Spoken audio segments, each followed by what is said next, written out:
Hello and welcome to another episode of India. Olá, e bem-vindo a mais um episódio de Índia e a Esquerda Global. Se você é novo no programa, inscreva-se no canal. Considere também tornar-se membro do YouTube, apoiador no Patreon ou fazer uma pequena doação usando o link na descrição. Mas no mínimo, assista ao programa, curta, compartilhe e comente. Quero dar as boas-vindas ao nosso convidado desta noite, o Coronel Lawrence Wilkerson. O Coronel Wilkerson é um coronel aposentado do Exército dos Estados Unidos e ex-chefe de gabinete do secretário de Estado Colin Powell. Ele é um dos principais críticos do militarismo e do expansionismo imperial dos Estados Unidos. Coronel Wilkerson, bem-vindo de volta à Índia e à Esquerda Global. Bom estar de volta com você. Se pudéssemos começar com a sua avaliação do mais recente documento da Estratégia de Segurança Nacional dos Estados Unidos, qual é a sua opinião geral sobre ele?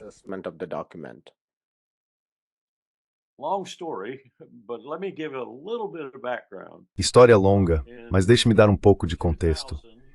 Em 2000, logo após assumir o cargo e durante o processo de transição desenfreado, o governo de George W. Bush disse, essencialmente por meio de sua assessora de segurança nacional, Condoleezza Rice, a Richard Haass, meu chefe na equipe de planejamento de políticas do Departamento de Estado na época, escreva a Estratégia de Segurança Nacional. O presidente quer isso e quer rápido. Depois de 6 ou 7 versões que eu ajudei a redigir, Condi, a Dr. Rice, recusou a nossa versão. Em seguida, ela entregou a sua própria equipe no Conselho de Segurança Nacional.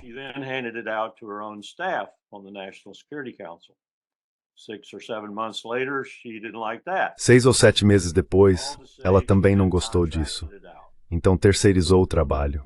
A Estratégia de Segurança Nacional dos Estados Unidos, quando finalmente foi publicada em 2002, foi escrita por contrato. Avançando para os dias de hoje, não tenho dúvida de que o governo deu a mesma ordem, provavelmente logo de início, para a Heritage Foundation, e eles escreveram a estratégia. Essa é provavelmente a sua origem. E se você sabe algo sobre a Heritage Foundation, saberá algo sobre a Estratégia de Segurança Nacional, assim como o Projeto 2025 veio deles, e assim como grande parte que Trump tem feito, também veio de lá.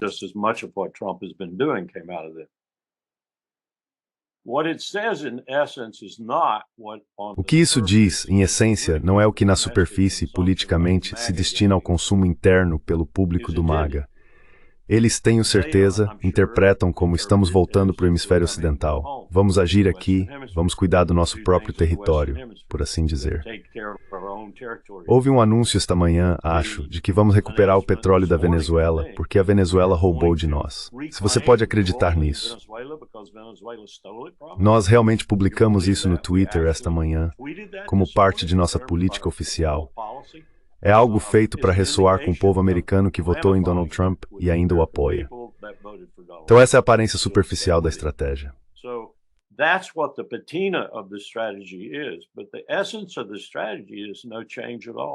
Mas a essência da estratégia não muda em nada, exceto pelo fato de que vamos cuidar melhor dos nossos próprios assuntos, por assim dizer, em nosso próprio hemisfério.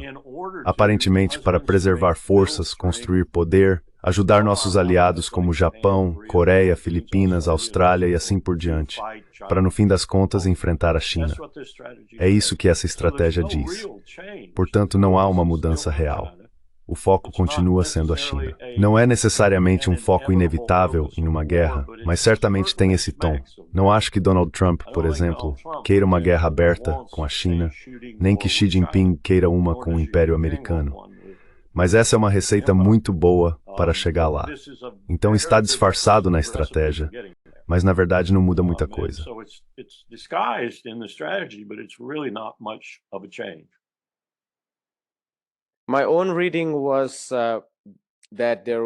Minha própria leitura foi de que houve uma mudança profunda em direção à China como foco central da segurança nacional dos Estados Unidos. Quero dizer, não é uma mudança em termos da direção geral que a política externa americana vem seguindo há pelo menos uma década. Mas no documento de estratégia de segurança, isso encontrou uma expressão clara. Fico me perguntando, qual foi a sua leitura da postura agressiva e anti-China presente no documento? E como você concilia isso com o espírito demonstrado na cúpula de Puchan, que alguns analistas interpretaram como um sinal de que o governo americano reconhece que a China agora é uma potência com a qual precisa lidar e que os Estados Unidos não podem mais intimidá-la? Como você concilia essas duas coisas? How do you square both of them? Acho que a realidade atingiu o Pentágono, em particular, mas também a Casa Branca, do jeito que está. Não sei se você viu a matéria da Vanity Fair que saiu ontem, acho, feita por Chris Whipple, uma reportagem devastadora que ninguém menos que Susie Wiles levou à Casa Branca em 11 entrevistas, de cerca de 1 hora cada, pelo que entendi. E o Chris Whipple é bom nisso.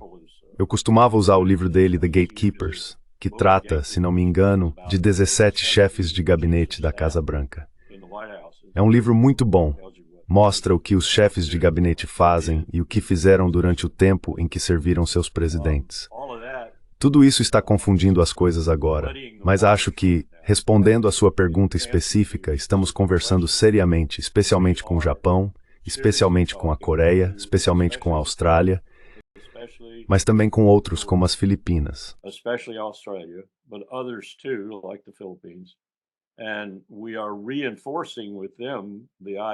E estamos reforçando com eles a ideia de que, em tempos de paz, se é que isso existe, podemos cercar a China a tal ponto que ela fique tão limitada por esse cerco que, no fim, aconteça com a China o mesmo que aconteceu com a União Soviética. Lembro-me de quando o Marechal Akromeyev levou um mapa ao almirante Crowe, que era o presidente do Estado-Maior Conjunto na época. Ele colocou o mapa sobre a mesa de Crowe, mostrou a ele e disse: "É isso que vocês estão fazendo comigo." Apontou todos os postos ao redor da União Soviética e, em seguida, mostrou um mapa dos Estados Unidos. E, é claro, não havia postos soviéticos ao redor dos Stalin. E é isso que estamos mostrando aos nossos aliados em relação à China.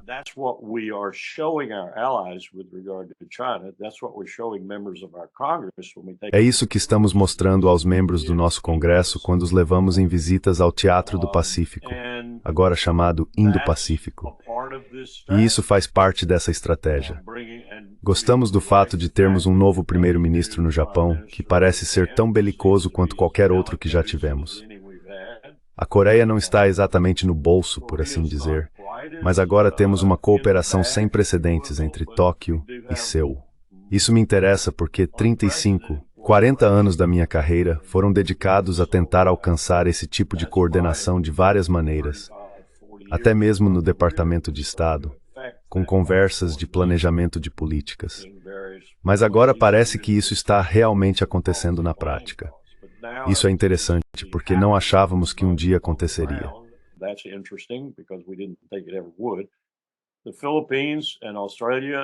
As Filipinas e a Austrália estão lá. Não sei o quanto elas acrescentam à equação, mas estão lá. E é isso. Vamos cercar a China. Vamos fazer com ela o mesmo que fizemos com a União Soviética. Torná-la incapaz de operar a ponto de ter que chegar a algum tipo de modus vivendi conosco, se não for a guerra. Agora, tudo isso é desmentido pelo fato, e isso também faz parte da estratégia, de que a China é agora o principal parceiro comercial de todos os países da América do Sul, que representa metade do hemisfério ocidental. E o novo, não tão novo agora, mas o novo líder do Canadá disse: "Vou mudar tudo o que o Canadá fez no passado. Não vamos mais depender dos Estados Unidos. Na verdade, vamos cortar os laços com os Estados Unidos."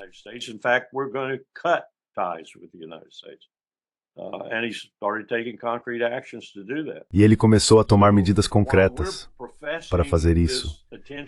Então, enquanto declaramos essa atenção ao nosso próprio hemisfério para preservar poder e enfrentar o inimigo final, a China, seja numa guerra fria ou quente, o hemisfério está se desintegrando ao nosso redor.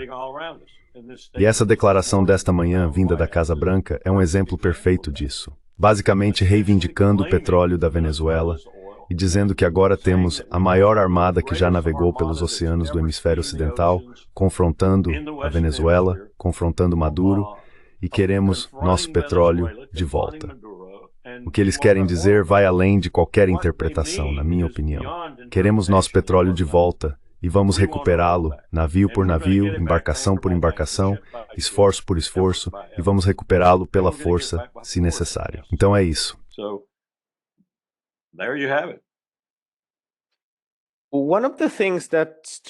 Uma das coisas que me chamou a atenção foi que os falcões econômicos, e por falcões econômicos estou me referindo basicamente aos falcões do comércio, são um pouco enganosos, porque eles também estão falando sobre investimento. Diga Blackwater. Sim, eles têm agido de forma absolutamente descontrolada contra quase qualquer nação. Pessoas como Peter Navarro e outros, até mesmo Mudiar Tishman, o representante de comércio dos Estados Unidos, e eu diria até Scott Bessent, embora sua linguagem seja um pouco mais contida, têm tentado extrair o melhor acordo possível de praticamente qualquer um. E isso inclui, entre aspas, aliados tradicionais, mas também às vezes não tão tradicionais, como a Índia. Então, esse é um dos conjuntos de acontecimentos que vimos ao longo do ano.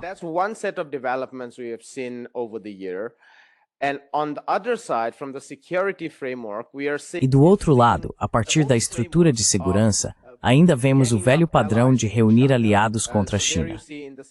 No documento de segurança, é possível ver que ele ainda fala em alinhar países do Japão até as Filipinas, incluindo Taiwan, ao longo da primeira cadeia de ilhas. Também fala sobre a Índia de uma forma muito diferente do que Peter Navarro faria. Basicamente, repetindo a teoria de que a Índia pode ser usada para conter a China. Como você concilia esses dois tipos de contradições que vejo dentro do governo dos Estados Unidos?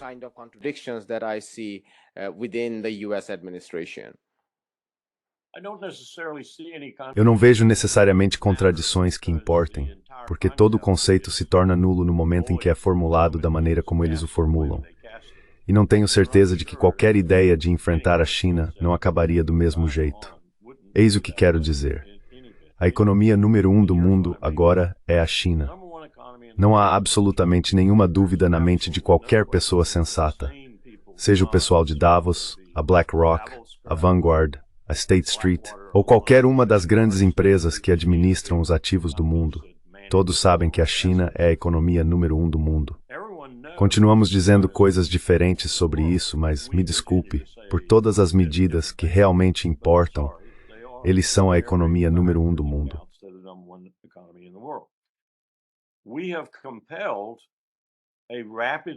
Nós forçamos uma economia em rápida melhora em muitos aspectos, impulsionada, por assim dizer, por força maior, devido ao fato de que eles estão em guerra na Ucrânia, na Rússia. Também levamos os dois países, Rússia e China, a formarem pelo menos uma aliança tácita. É uma aliança que neste momento aparentemente não está muito preocupada, bem, não profundamente preocupada. E eu poderia detalhar isso, pois acompanho essa situação há muito tempo, com o fato de que a China está mais ou menos desenvolvendo aquelas regiões da Rússia que costumávamos chamar, quando ainda era a União Soviética, de TVD do Extremo Oriente, o Teatro do Extremo Oriente. A Rússia não tem nem a disposição nem os meios para ir até lá e fazer muita coisa. Então a China está fazendo isso.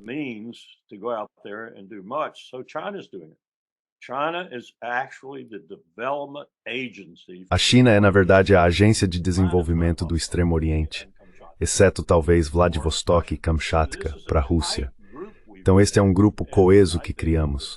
E eu acho que quase se poderia, de certo modo, acrescentar a Índia a esse grupo, cada vez mais, se continuarmos com as políticas atuais. Assim temos aqui pelo menos dois, talvez três, dos maiores e mais poderosos países do mundo se alinhando contra o Império. E eles estão se alinhando contra o Império em velocidades diferentes, com intensidades e sentimentos distintos, tenho certeza, sobre se tomaram ou não a decisão certa ao seguir essa hierarquia. A Turquia tem observado isso.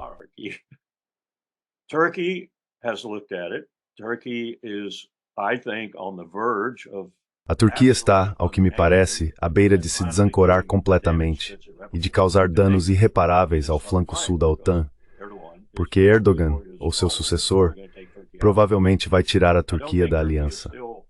Não acho que a Turquia ainda esteja inclinada a confrontar na Ásia Central o movimento inexorável da China em direção ao oeste.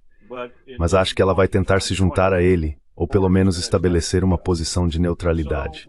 Portanto, temos um mundo inteiramente novo nascendo, e temos líderes em Washington que estão, seja por incapacidade intelectual, ignorância histórica ou intenção, não sei qual, conduzindo o império à sua própria ruína, tão certamente quanto Nero tocava seu violino enquanto Roma ardia.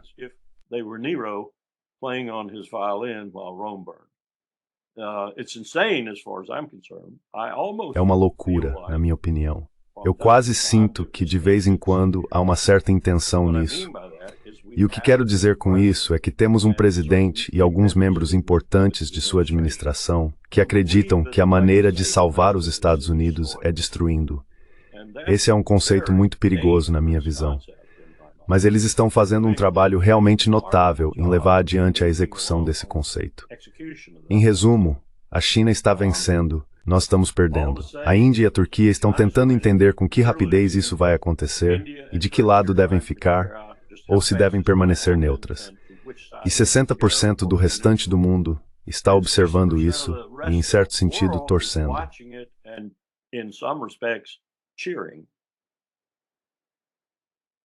On Turkey, I'm glad you made that. Sobre a Turquia, fico feliz que você tenha mantido essa posição ainda um tanto ambígua, semelhante à forma como se pode pensar sobre a Índia. Embora no caso da Índia, a recente inclinação tenha sido claramente em direção a, bem, quero dizer, ela sempre teve uma relação muito próxima com a Rússia. Temos visto uma inclinação recente em direção à China, ou pelo menos uma percepção de que não vale a pena lutar contra a China à instigação dos Estados Unidos. Além disso, os interesses divergentes da Índia e da China na Ásia são muito diferentes do conflito mais amplo, seja uma nova Guerra Fria ou uma guerra quente, o que quer que seja, no leste asiático, que é o que mais preocupa a China.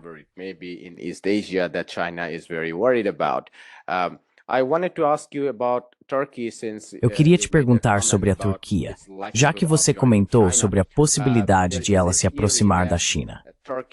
Existe uma teoria de que a Turquia poderia estar disposta a participar da iniciativa mais ampla liderada pelos Estados Unidos, às vezes chamada de Acordos de Abraão, mas que, na essência, é o projeto mais amplo de investimento e infraestrutura promovido pelo Ocidente, independentemente de sua real capacidade de concretizá-lo, como uma alternativa aos esforços liderados pela China na região. Em especial, o objetivo seria afastar o Azerbaijão e a Armênia, no sul do Cáucaso, da influência russa. Gostaria de saber o que você pensa sobre essa teoria. I wonder what your thoughts are about that theory.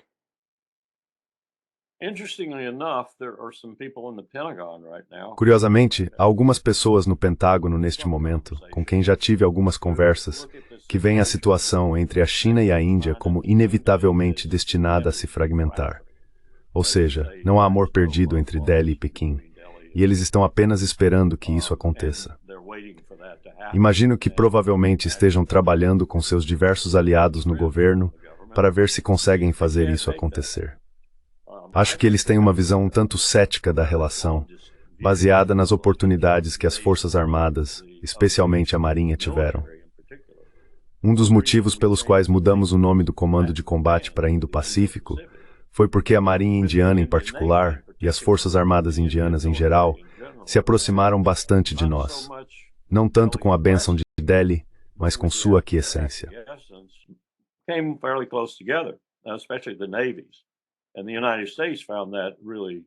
E os Estados Unidos acharam isso realmente ótimo. Essa é uma das razões pelas quais mudou o nome do seu comando para abranger esse conceito, de que se tratava do Oceano Índico e do Pacífico. E ok, aliás, entre parênteses, a Marinha Indiana é bastante poderosa nessa região, e eles estão do nosso lado. Acho que isso é uma impressão falsa, seja analisando em termos dos civis em Delhi e de como eles realmente se sentem em relação a isso, seja em termos da Marinha Indiana colocar todo o seu dinheiro nessa aposta, e essa não ser necessariamente uma boa aposta para se fazer.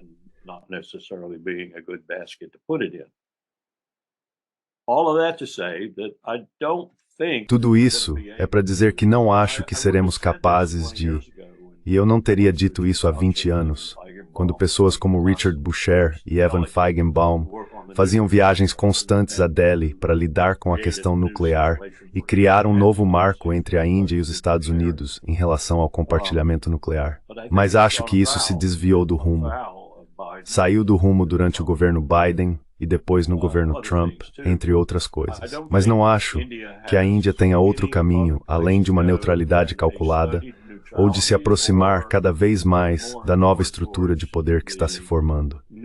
Ela tem a escolha de ser um membro dessa estrutura de poder em boa posição ou de se manter à parte, observando de uma posição de neutralidade, sem se alinhar a nenhum dos lados.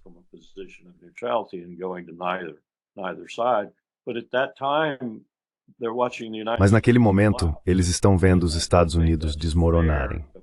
Acho que essa é uma avaliação justa de para onde estamos indo. Se você observar a situação econômica, se observar a liderança, se observar o que estamos fazendo em nosso próprio hemisfério, se observar algumas das coisas que estamos fazendo para negá-lo, toda a história da expansão imperial, desde 1945, que foi em certa medida benigna, e benigna principalmente por sua aprovação, muitas vezes falha, mas ainda assim uma aplicação do direito e das normas internacionais, a chamada ordem internacional. Já não acreditamos mais em nada disso. Fizemos o melhor trabalho em destruí-la.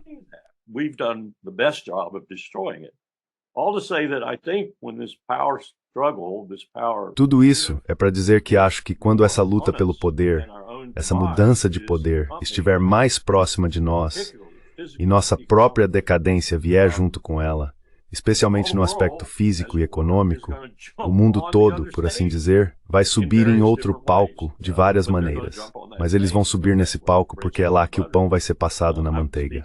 Vou falar com um grupo em Tbilisi logo depois disso, e uma das coisas que vou dizer a eles é que tem o partido certo no poder agora, e que no futuro previsível deveriam ter partidos no poder que mantenham a mesma visão, ou seja, você não faz da Rússia um inimigo e com certeza não faz da China um inimigo. Em vez disso, você se senta nessa rede de ferrovias e estradas, nesse fluxo de poder de oeste para leste, é inevitável, e ganha dinheiro com isso.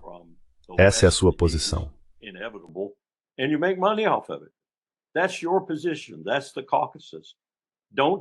Esse é o Cáucaso. Não tome partido de ninguém. Não tome partido da União Europeia, certamente não daqueles dementes em Bruxelas. Não tome partido do Império, porque o Império está desmoronando e você pode ser sugado pelo vácuo. E você vai irritar a Rússia, e eles farão o que já fizeram antes quando invadiram seu país e tomaram um pedacinho. Então esse é o meu conselho para eles. Esse seria o meu conselho para qualquer um que esteja no caminho dessa mudança de poder inexorável e do declínio do Império Americano. Não se envolva nisso. Observe da periferia se quiser. Lucre com isso e garanta que você esteja alinhado com as forças dominantes. Continue ganhando dinheiro e não faça muito barulho contra esses poderes. Não se torne um obstáculo para eles. Pode parecer frio, mas acho que é bastante racional, e é assim que o mundo está caminhando.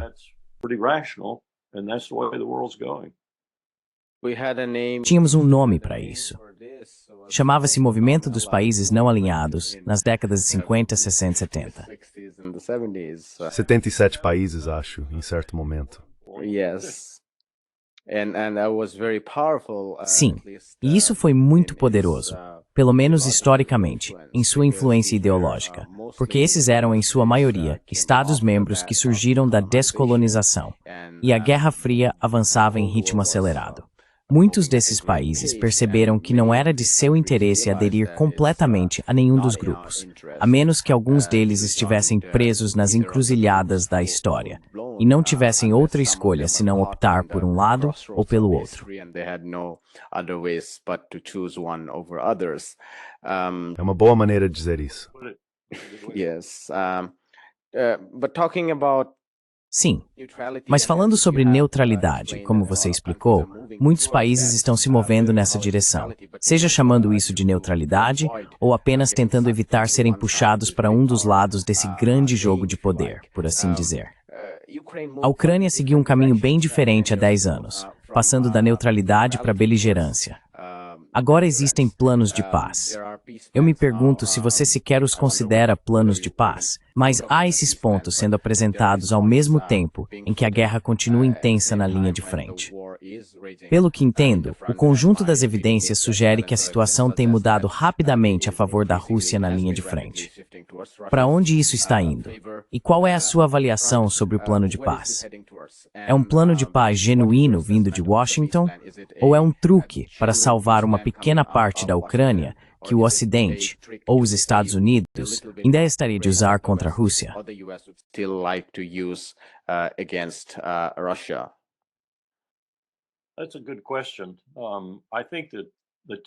Essa é uma boa pergunta. Acho que os parâmetros táticos neste momento são tais que as três potências da União Europeia, que realmente importam, Reino Unido, França e Alemanha, estão despertando para o fato de que elas próprias estão contribuindo não apenas para a destruição da OTAN. Ela já estava moribunda, de qualquer forma. Tinha algum espaço para atuar em operações fora de área e coisas do tipo, mas isso se mostrou uma péssima decisão. Então está moribunda. Mas vê-la desmoronar tão rapidamente quanto acredito que vai acontecer é um testemunho da ignorância estratégica ou da idiotice estratégica deles. E quando se fala, por exemplo, da Turquia se desvinculando do flanco sul, isso já é ir longe demais em termos de estupidez.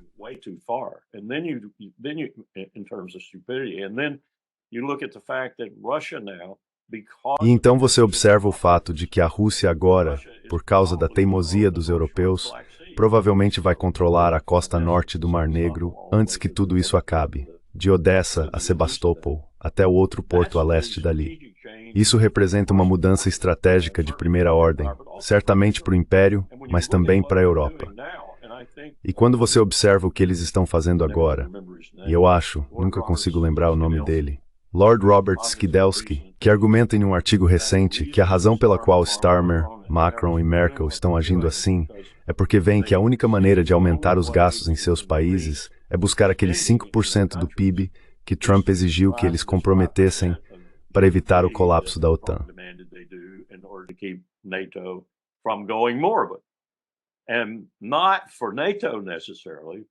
E não necessariamente pela OTAN, mas para reavivar suas próprias economias. E a Alemanha está liderando o caminho. Um dos textos, não acho que Lord Robert o tenha citado, mas eu o li mais ou menos na mesma época em que li o artigo dele, falava sobre o CEO da Rheinmetall, na Alemanha, fazendo declarações grandiosas de que a Rheinmetall provavelmente um dia superaria a Lockheed Martin, a principal mercadora da morte do mundo, pertencente, é claro, ao Império. Essa é a Rheinmetall. E o artigo vinha acompanhado de fotos de obuses, tanques e outras coisas saindo da linha de produção na Alemanha. É assim. Oh, queremos voltar a 1936, 1937? É assim que eles planejam resgatar, ou melhor, planejam resgatar a economia alemã por meio dos gastos com defesa.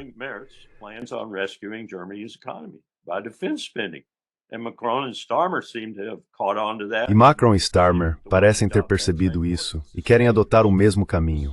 Isso é perigoso, extremamente perigoso. Mas eles não percebem que o que estão fazendo foi causado por sua própria idiotice, sua própria estupidez estratégica em particular. Tentar fazer da Ucrânia um membro da OTAN, um membro definitivo da OTAN, transformando a Ucrânia naquilo que sondava o coração da Rússia diariamente, 24 horas por dia, com equipamentos, armas e tropas da OTAN chegando sem parar. E agora estão falando novamente em enviar tropas para a Ucrânia, os europeus, porque estão tão frustrados com o que Trump está fazendo. Eles estão insanos. E quanto ao acordo, Trump recuou um pouco, mas não acho que vai recuar muito mais, se é que vai recuar, porque agora ele entende.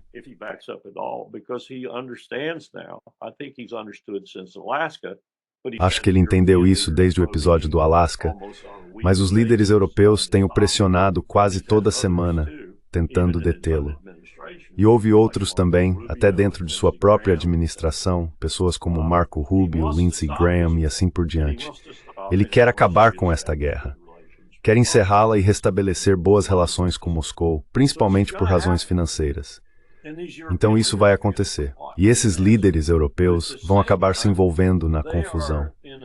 Mas ao mesmo tempo, eles estão de uma forma quase clausewitziana, criando uma dinâmica nesta guerra que pode forçar Putin ou convencê-lo de que ele precisa fazer mais do que está fazendo agora.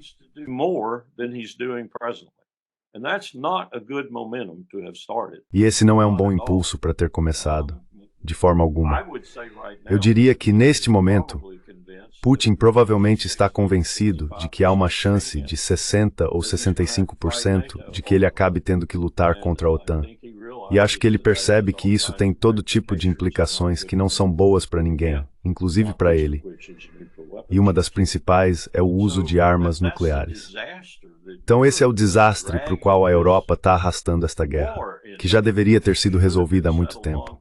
E deveria ter sido resolvida em grande parte com base nas exigências da Rússia. Porque nós, o Império, a OTAN, seu vassalo Bruxelas, a União Europeia, fomos todos responsáveis por esta guerra. Não a Rússia, não a operação militar especial. Nós fomos.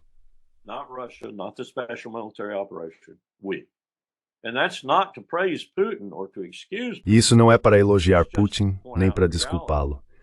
É apenas para apontar uma realidade que eles não reconhecem. E essa realidade ainda pode acabar com eles. Volto à Guerra Civil Espanhola. Como Hitler testou suas armas e seus sistemas, e assim por diante, na Espanha, antes de embarcar nos esquemas mais grandiosos que realizou em 1939, 1940 e por aí vai. Vejo muitas semelhanças entre o que a Ucrânia está fazendo e o que Hitler fez. Só que não vejo ninguém com a inteligência que Hitler tinha, na época, pelo menos por trás disso. É apenas caos pelo caos. Mas o caos pode gerar algo que eles não esperavam. Sabe, tenha cuidado com o que deseja. Você pode acabar conseguindo.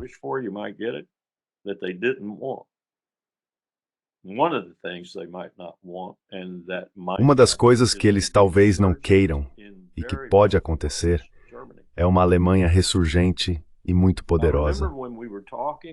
Lembro-me de quando estávamos conversando, esses pensamentos me vieram à mente outro dia, enquanto eu dava outra entrevista sobre esse assunto, quando estávamos falando com Helmut Kohl e François Mitterrand sobre a reunificação da Alemanha e sua permanência na OTAN. Para a total surpresa de Helmut Kohl, de forma positiva, ele estava muito alarmado com o que isso poderia significar para Moscou, mesmo com Gorbachev e Shevardnadze lá, não nas conversas, mas em Moscou, mostrando uma face muito diferente. Ele estava muito preocupado e tinha razão em estar.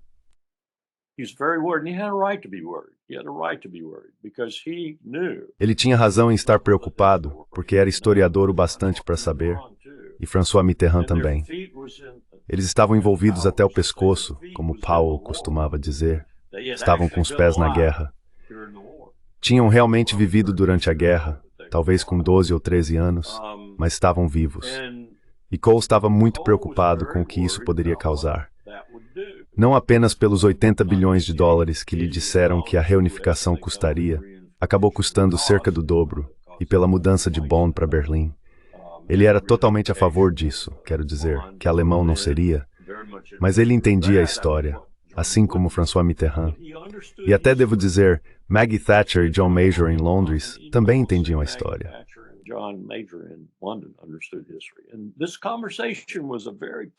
E essa conversa foi muito intensa, muito poderosa. Ela me ensinou algumas coisas sobre a história da guerra e sobre os sentimentos da Europa e tudo mais. Coisas que eu achava que já sabia de uma perspectiva histórica estática, mas não de forma visceral, não por ouvir as pessoas falarem sobre isso. E isso foi descartado, Ninguém se importa mais com isso. Ninguém sabe mais sobre isso. Ninguém faz mais história na Europa ou nos Estados Unidos. Há alguns acadêmicos que fazem, mas nenhum desses líderes faz. É perigoso pensar nessas coisas da maneira como eles estão pensando. Por exemplo, a Alemanha tentando ressuscitar sua, agora mais econômica, base em gastos com defesa. Isso tem sua própria dinâmica, tem sua própria realidade. E como Helmut Kohl sabia muito bem, uma Alemanha reunificada tem sua própria realidade.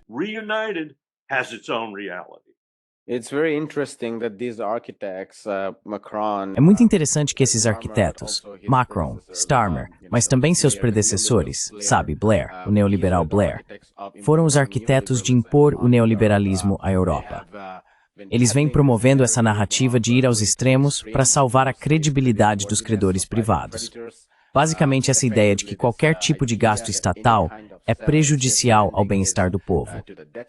E agora estão usando os instrumentos do gasto público para impulsionar a economia. Quer dizer, eles nem sequer acreditam no keynesianismo, pelo amor de Deus. Quero dizer, você e seus liberais, ao menos mantenham-se fiéis à sua ideologia para nos salvar das guerras. Se não, façam ao menos um pouco de bem-estar social. Mas eu queria chegar a... Mostra o quanto eles são realmente politiversáteis.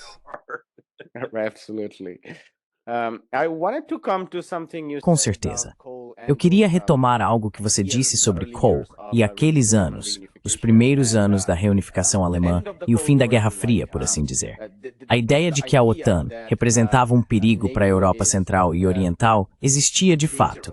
Mas ao longo dos anos, isso foi, se não completamente, então de forma significativa, apagado, porque também estávamos nos anos 1990, o momento unipolar e a ascensão dos neoconservadores. E o que eles fizeram foi, de maneira gradual e lenta, direcionar a Europa para essa ideia de que a expansão da OTAN é a única forma de garantir nossa segurança diante de uma Rússia sempre ameaçadora.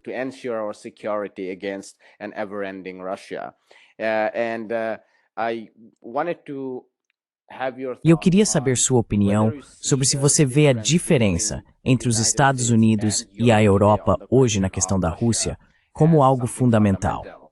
Quero dizer, há pessoas nos Estados Unidos que acham que nosso principal inimigo agora é a China e que, portanto, deveríamos nos afastar da Eurásia, o que vai contra o que muitos desses líderes europeus pensam, ainda presos à ideia de que a Rússia está sempre se expandindo e de que precisamos nos proteger contra isso.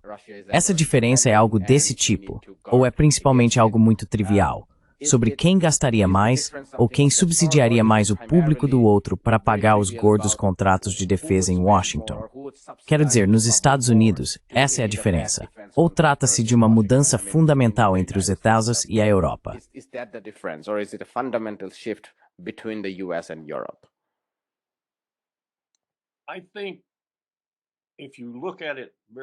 Acho que, se você observar isso muito de perto, antes de tudo, perdemos uma enorme oportunidade no início dos anos 1990. Tínhamos um presidente que não era tão inclinado, de forma tão firme, forte e decisiva quanto provavelmente deveria ter sido, mas ainda assim ele tinha essa inclinação. Perdemos a oportunidade de, essencialmente, trazer a Rússia para dentro da Europa, de anular completamente a OTAN ao incluir a Rússia na OTAN. E então, acredito que teríamos visto um enfraquecimento dessa ideia que se desenvolveu depois, com Bill Clinton e os presidentes subsequentes, de que as operações fora da área tinham, em última instância, o objetivo de fazer a OTAN se unir ao Império na derrota da China e talvez até da Rússia no caminho. Embora naquela época a Rússia estivesse sob Boris Yeltsin e em um estado de embriaguez, teria sido uma estratégia realmente brilhante.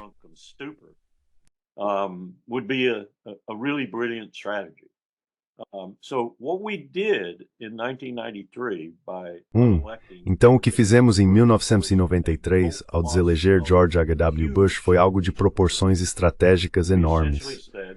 Basicamente dissemos, como a Alemanha fez, e isso estava em um ótimo artigo que li outro dia, que a Alemanha tem uma espécie de amor por Israel. É um conceito psicanalítico entre os alemães. Fizemos a mesma coisa agora, em um período muito curto de tempo e com muito menos motivação do que os alemães tinham. Afinal, houve o Holocausto. Com a Rússia, a russofobia agora é uma característica permanente na América doméstica. As pessoas odeiam a Rússia. Fizemos um excelente trabalho em criar essa imagem e transformá-la em realidade. Claro, não são todos, mas há pessoas suficientes para causar preocupação. Agora é uma questão de razão de Estado para os americanos odiar a Rússia.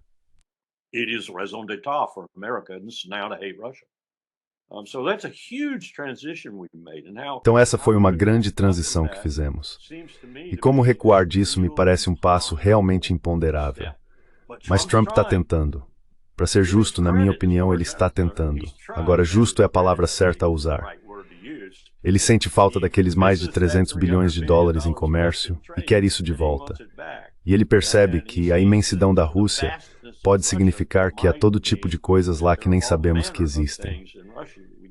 Essa é uma das razões pelas quais os chineses estão fazendo o que fazem no Extremo Oriente. Há todo tipo de produto por lá. Gás e petróleo, metais raros, o que quiser, que pode ser descoberto e tornar a Rússia ainda mais poderosa do que já é.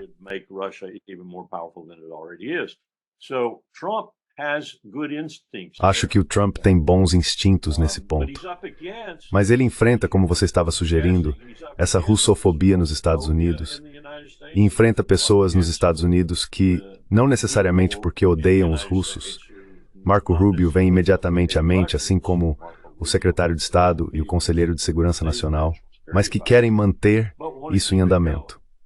E o que se deve concluir, eu acho, o que eu concluo ao observar aquele período, desde aproximadamente o fim da Guerra Fria, seja em 1989, 1991 ou 1992, com a queda do muro ou qualquer outro marco que se queira usar, e depois começando com William Jefferson Clinton e a política desastrosa, como eu a chamo. Se você olhar de perto, acho que é simples dizer que queríamos uma continuação da Guerra Fria.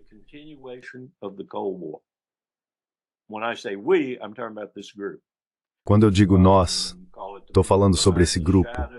Chame de as pessoas por trás das sombras, chame de os bilionários, chame de os Marco Rubios, chame de quem quer que seja. Não acho que Donald Trump faça parte desse grupo. Graças a Deus. Mas eles queriam a continuação da Guerra Fria. No início viram a China como o foco para criar esse ambiente. E então, de repente, a Ucrânia caiu no colo deles e a Rússia também. Então agora temos uma Guerra Fria de duas frentes acontecendo. Uma com a Rússia, que está quente neste momento, por meio de procuração, e outra com a China, que pode esquentar a qualquer momento.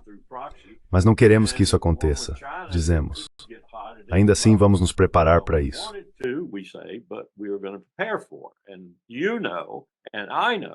E você sabe, e eu sei, que a preparação para a guerra às vezes gera guerra. É isso que realmente me preocupa com esse tipo de estratégia que acabamos de apresentar e com o que estamos fazendo na Venezuela e em outros lugares. Não parece bom para o Império, na minha opinião. Não parece nada bom. E parte da razão é que, como acabei de descrever, embora eu tenha explicado de forma pouco habilidosa, tudo começou com a transição de um presidente que entendia muito bem o mundo, provavelmente o presidente mais experiente desde Dwight Eisenhower, para um grupo de novatos que não sabiam o que estavam fazendo. E foi isso que tivemos desde então, incluindo Barack Obama.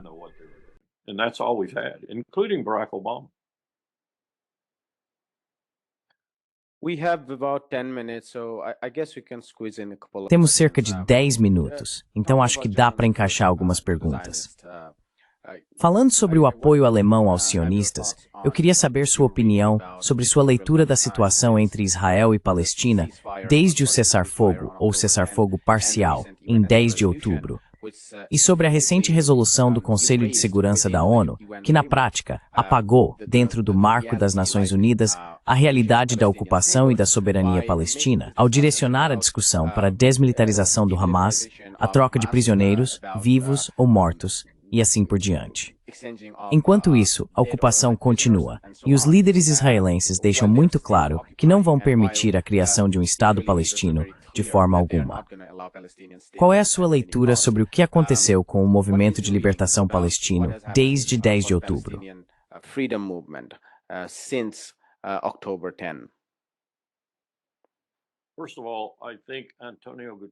Antes de tudo, acho que Antônio Guterres deveria abaixar a cabeça de vergonha. Não que ele tivesse a coragem ou a capacidade de mudar o que aconteceu. Ele poderia ao menos ter feito declarações diferentes sobre o assunto. Porque o que ele fez foi presidir uma resolução do Conselho de Segurança da ONU que, na prática, reintroduziu o colonialismo puro e simples no Levante.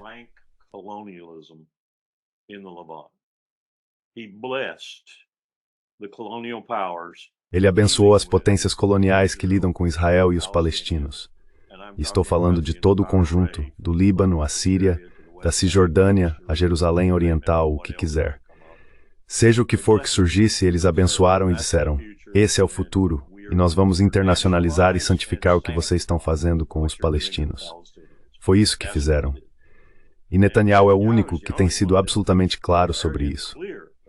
Nos bastidores, em hebraico na maior parte do tempo, mas às vezes em inglês. Ele não parou a matança, não parou o massacre. E ainda assim ele mantém uma narrativa paralela que inclui coisas como: ah, você não viu todos os caminhões de comida chegando? Não viu toda a ajuda que estamos dando? Não viu tudo o que estamos fazendo? Ah, a propósito, matei 30 na Cisjordânia ontem. Ou estou fazendo o mesmo na Síria. Nós abençoamos esse genocídio inconcebível e colocamos marcas internacionais sobre ele para dizer: continue, por favor. Talvez em um ritmo um pouco mais lento, com apenas algumas vítimas a menos por dia e algumas bombas a menos lançadas e assim por diante. Mas continue.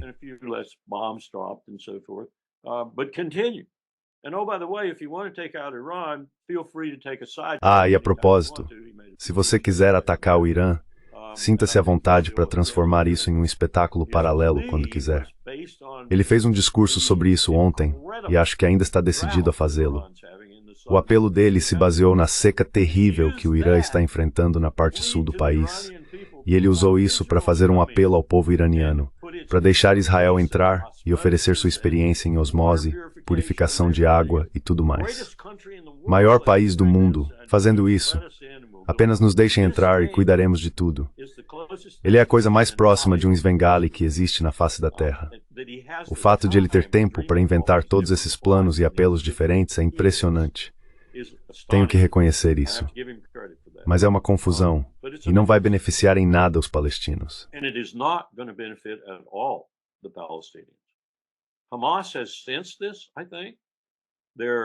Acho que o Hamas percebeu isso. A liderança central deles, nesse momento, provavelmente não vai concordar com nenhum tipo de proposta de desarmamento, nem com qualquer proposta de dissolução, e vai continuar se preparando e mantendo a força. Eles vão continuar sendo o que sempre foram, protestando contra uma ocupação ilegal. Se isso vai ou não, de alguma forma, acabar beneficiando os palestinos, ainda não se sabe. Mas não acho que Netanyahu tenha alcançado seu principal objetivo estratégico, que era a eliminação do Hamas, mesmo tendo afirmado em várias ocasiões que isso já aconteceu ou está acontecendo. E tudo o que fizemos foi internacionalizar seus esforços. Inconcebível, na minha opinião.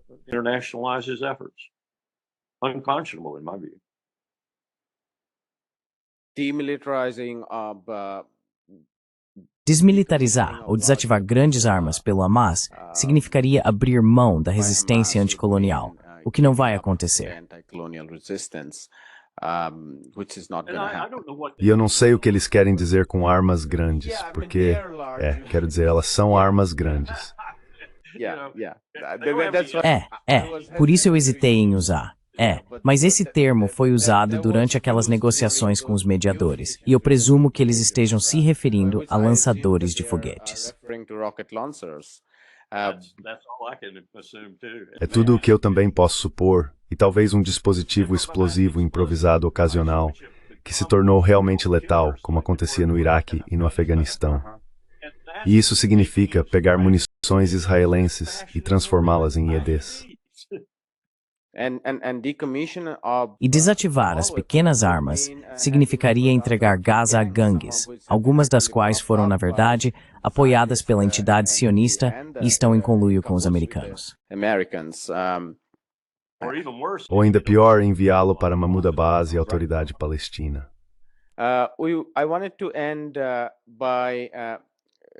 Quero encerrar fazendo uma última pergunta sobre a Venezuela. Nossa última conversa com você alcançou cerca de 117 mil espectadores em nosso canal principal. E também temos 7 ou 8 canais espelho, então deve ter chegado, não sei, talvez a 300 mil pessoas. Foi um programa inteiro sobre a Venezuela.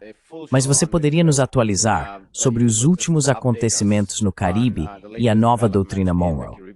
O que a política externa dos Estados Unidos na região indica e quais são os desenvolvimentos mais recentes? In the region suggest and what are the latest developments? Bem, sobre a doutrina Monroe, Trump chegou tarde e com pouco, porque Putin já estava se vingando à sua maneira quando enviou a fragata Almirante Gorshkov para Havana, junto com um submarino movido a energia nuclear.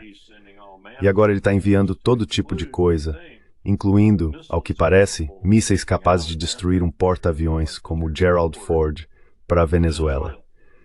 Então a doutrina Monroe está morta e Putin provou que ela está morta. Fica a dúvida se ele vai fazer algo ainda mais provocador, como implantar o Poseidon ou algo do tipo no Caribe. Mas de qualquer forma, a doutrina Monroe está morta. Não tenho certeza se há pessoas suficientes no governo inteligentes o bastante para perceber isso, mas ela está morta.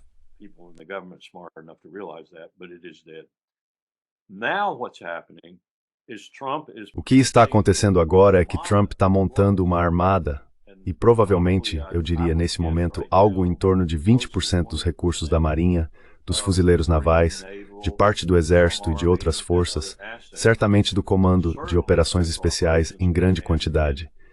É por isso que o almirante do Comando Sul, o almirante Hoseley, está deixando o cargo, um dos motivos, porque o Comando de Operações Especiais está atuando em sua área de responsabilidade e ele nem sempre sabe o que eles estão fazendo.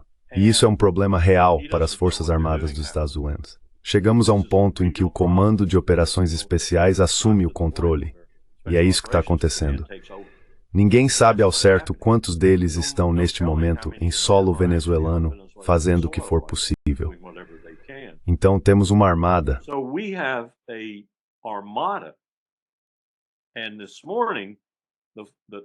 E nesta manhã, a notícia vinda da Casa Branca, naquele estilo típico, você sabe, os tweets, ou seja lá como chamam, é que a Venezuela roubou o petróleo dos Estados Unidos. A primeira pergunta que você se faz é, o que diabos isso quer dizer? Nós vamos pegá-lo de volta. E a armada está lá embaixo para fazer isso. Então o que estamos dizendo, em essência, é, vocês entregam essas 300 bilhões de barris de reservas comprovadas para nós, para a manipulação. Seja lá o que for, pelas multinacionais que escolhermos. Charles Koch vai refinar o seu petróleo pesado, com alto teor de enxofre, no Texas e em Oklahoma, muito obrigado, e lucrar milhões, se não bilhões. Caso contrário, vamos basicamente invadir e tomar. É isso que me parece. Quero dizer, é esse o tipo de ameaça. Agora, nunca se sabe sobre essas declarações incrivelmente diretas que saem da Casa Branca desse jeito.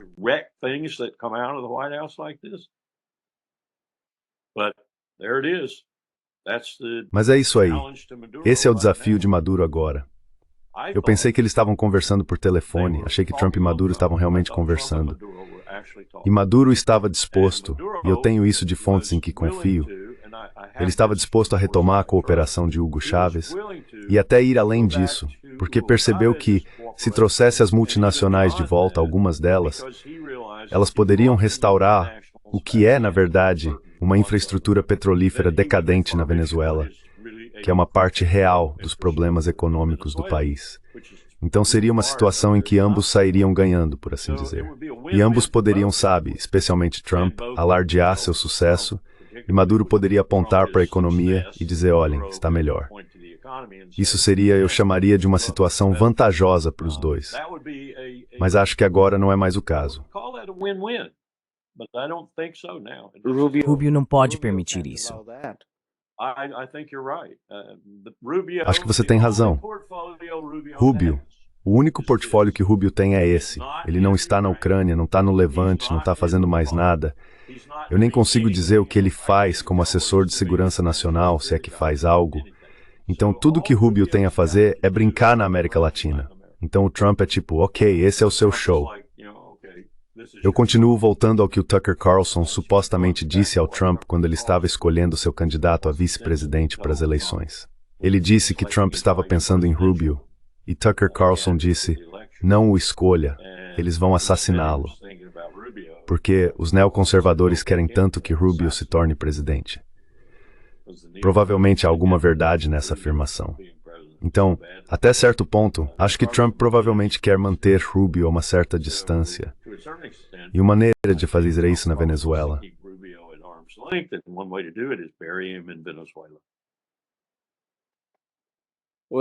Vamos encerrar por aqui, Coronel Wilkerson. Esta foi uma conversa fascinante, como sempre. Muito obrigado por seu tempo. Thank you so much for your time. Hi, my name is Ayushman. Oi, meu nome é Ayushman. Eu, junto com Mudyar Jyothishman, criamos esta plataforma. Nos últimos 2 anos, temos tentado produzir conteúdo para as forças de esquerda e progressistas. Até agora, entrevistamos economistas, historiadores, comentaristas políticos e ativistas. Se você gostou do nosso conteúdo e quer que construamos um arquivo para a esquerda, tenho 2 pedidos para você. Por favor, considere fazer uma doação para a causa. O link está na descrição abaixo. E, se não puder, não se sinta mal. Você sempre pode curtir e compartilhar nossos vídeos com seus camaradas. Por fim, não se esqueça de clicar no botão de inscrever-se. Finally, don't forget to hit the subscribe button.